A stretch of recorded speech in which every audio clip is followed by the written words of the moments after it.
Hello everybody, it's Molly here and welcome back to another video for the British Council's Learn English Teens website and their YouTube channel. In today's video I'm going to be talking about learning to drive. I'm going to talk a little bit about the process of learning to drive in the UK and how it all works, and then I'm going to talk to you about my experiences because at the moment I'm actually in the middle of having driving lessons and I'm preparing to take my test in about a month's time, so it's something that's on my mind at the moment and I thought it would be interesting to share with you guys. So first off, what is the process of learning to drive like in the UK?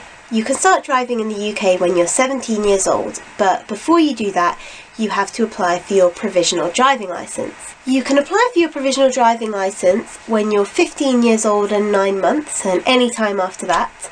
And I have mine here. It's a little card that's green and looks like this.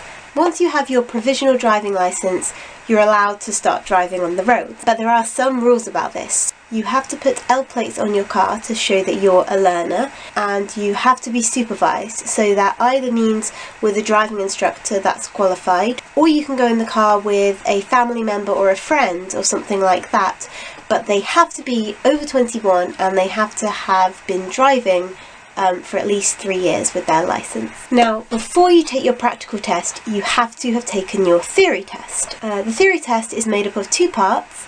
There's a multiple choice section which has lots of questions about the rules of the road and is based off of the highway code, which I have here. So it's stuff about road signs and speed limits and all kinds of things like that, which is important to know if you're going to be driving. The second part is a hazard perception test where you have to identify potential dangers that might occur when you're out driving on the roads. Once you've had enough driving lessons, enough practice, you can take your test. I have mine coming up in March, so hopefully, fingers crossed, all goes to plan and I will pass. But it is quite difficult to pass. Lots of people fail first time and have to retake it, which you can do. There's no limit on the amount of times, I don't think, that you can retake your driving test, because obviously it's very important that you're safe to drive on the roads. So that's the process of how you learn to drive in the UK.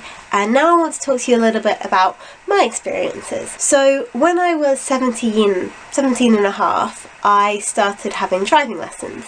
I had lessons once a week for 2 hours after school, because I was still at school at that point.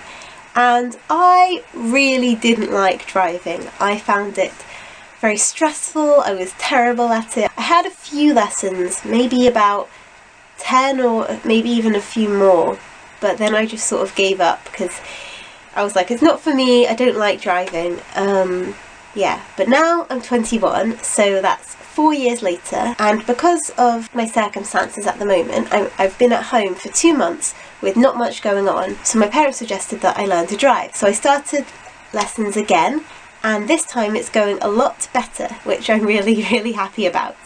One thing that I think really helped was that this time I took my theory test before I did any of my lessons, and that really helped because I knew all the rules and I had like a grounding of the theory behind how you actually learn to drive. Another thing is that I really get on very well with my instructor. The lessons are very structured and he's really calm and relaxed, which I like when I'm in a stressful driving situation. And at the moment I've had about 20 hours of lessons. Today was the first day I went out practicing with my dad as well. If you can find somebody to go in the car with you, that's just helpful because it's just good to get as much practice as you can before the test. The other reason why I think I've been so much more successful this time is because this time I have the motivation to actually want to learn, which is really important, I think. This brings me on to the final thing I want to talk about today, which is the pros and cons of learning to drive, because there are some disadvantages as well as advantages. One of the main disadvantages is the cost. Learning to drive is an expensive process. The theory test costs £23, I think, and the practical test costs £62, so just that alone is quite a bit of money. Driving lessons themselves can be quite expensive, and if you do learn to drive and you want to actually drive in a car, then you have to be insured, and the insurance can be expensive.